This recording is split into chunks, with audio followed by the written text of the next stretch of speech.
பாப்பாவல நல்லா இருக்கியா? நல்லா இருக்கண்ணே. சரி, என்ன கல்யாணம் காட்சி முடிச்சிட்டியா? ஆமண்ணே, நீ முடிச்ச கல்யாணத்துல இப்போ குடும்பம் பிள்ளை ஊட்டி பேரம்பத்தி எடுத்துட்டேன். பேரம்பத்தி எடுத்துட்டா? ஆமண்ணே. என்னப்பா அடட சரக்கு ஆண்டி விடி சரக்குன்ற மாதிரி இப்படி போய் சொல்லிக்கிருக்க?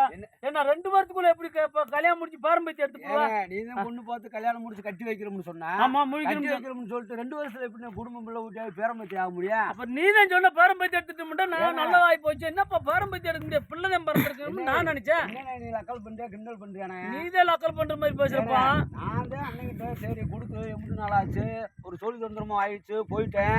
சரி அண்ணன் எப்படியாவது நம்மளுக்கு நான் தோட்டத்தை வித்து கொடுத்துருக்கேன் காசு. ஆமா, கொடுத்ததை கிளவி என்ன செய்யறா, ஊர் உலகம் பூரா நல்லா குடும்பம் பிள்ளை ஊட்டியோட இருக்கு.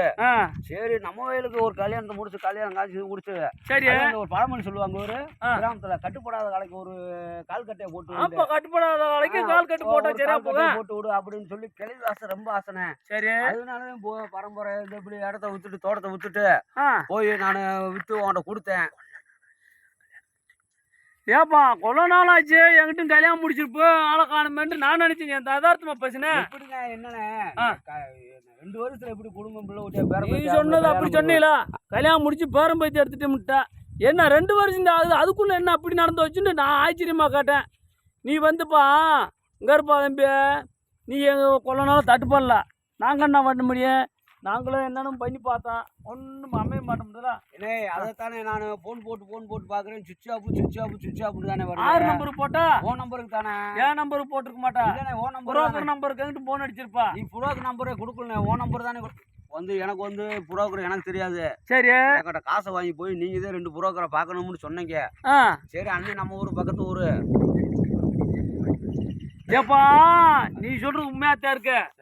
ஏன்டா ஒரு வருஷத்துக்கு முன்னால ஒரு செல்லு வேலையா போச்சு, சிம்மு மாத்தினேன், அதனாலதான் சுவிட்ச் ஆஃப் இருந்திருக்கு. அதுக்கே நான் சரி அண்ணன் என்ன பண்ண காசை வாங்கிட்டு சுவிட்ச் ஆஃப் போட்டுருக்கு, அப்ப நேரடியா போய் அண்ணன் ஒரு வாட்டி சந்திச்சு வந்துருவான் அப்படின்னு சொல்லி இன்னைக்கு வந்துட்டுனேன். நல்லது, நல்ல விஷயம். நல்ல அண்ணன் சிக்கிக்கிட்ட. இப்போ வந்து அவனுக்கு பாக்குற போக்குல பார்த்தா கல்யாண வந்திருக்கு. இன்னும் கொஞ்ச நாள்ல கல்யாணம் கட்டாயம் முடியும். ஏம்டா இருந்ததுக்கு இப்ப இருந்ததுக்கும் குணதிசயம் ஒரு மாடலேஷன் மாறி இருக்க. ஆயினால என்ன செய்யுது தெரியுமா? இப்போ கட்டாயம் வெகு விரைவில் உனக்கு கட்டாயம் கல்யாணம் முடிய போகுது. நீ இப்பதானே நான் அதைத்தான் போன் சுவிட்ச் ஆஃப் வச்சு நேரடியா வந்து அண்ணன் வசமா மாட்டிக்கிட்டு நல்லதா. ஆமா, எப்படி நீ கட்டாயம் எப்படியும் பாத்துருவான். அதெல்லாம் இல்லைண்ணே, நான் இந்த கிளவி என்னடா தோட வச்சிருந்த தோட்டத்தை ஊரம் பேசுறாங்க, தோட்டத்தோட எதுக்குல வித்தீங்கன்ட்டு.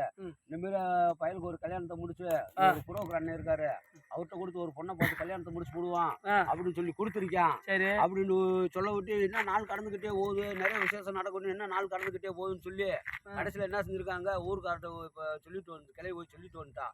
ஏப்பா என் பையன் என்னமோ என் நிலத்தை வச்சு என்னமோ செய்ய போறோம்னு ஒரு துண்டு கொடுத்துட்டு வந்தான், என்ன அதுன்னு கேட்டு வரம்பா அப்படியா அப்படின்னு கிளவி சொல்லியிருக்கா. சொல்லிட்டு வந்திருக்கேன். நீ வந்து காசு 20,000 கொடுத்தீல, அது பொண்ணு பார்த்து ரெடியா வச்சிருந்தான். சரிண்ணா, அன்னைக்கு நீ என்ன பண்ணிட்ட, மந்தில போய் தண்ணி அடிச்சு படுத்துக்கிட்ட.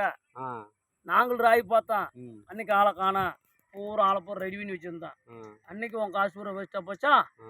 அப்புறம் மறுநாள் ஒரு டைம் ரெடி பண்ணி வச்சிருந்தான். நீ எங்க ஜோயா போயிட்டு முடிச்சா ஒரு முக்கியமான சொல்லுனே, அன்னைக்கு அந்த காசு பூரா போச்சா. நான் வந்து உனக்கா வேண்டிய வெறும் அலைஞ்சிருக்கேன், வெறும் காப்பி எனக்கு வாங்கி கொடுத்துருக்காங்க.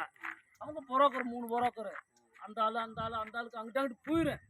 இப்போ நான் மட்டும் நான் தின்னல, உன் காசு நான் தின்பனா, நீ எப்படி நான் அப்படித்தேன்.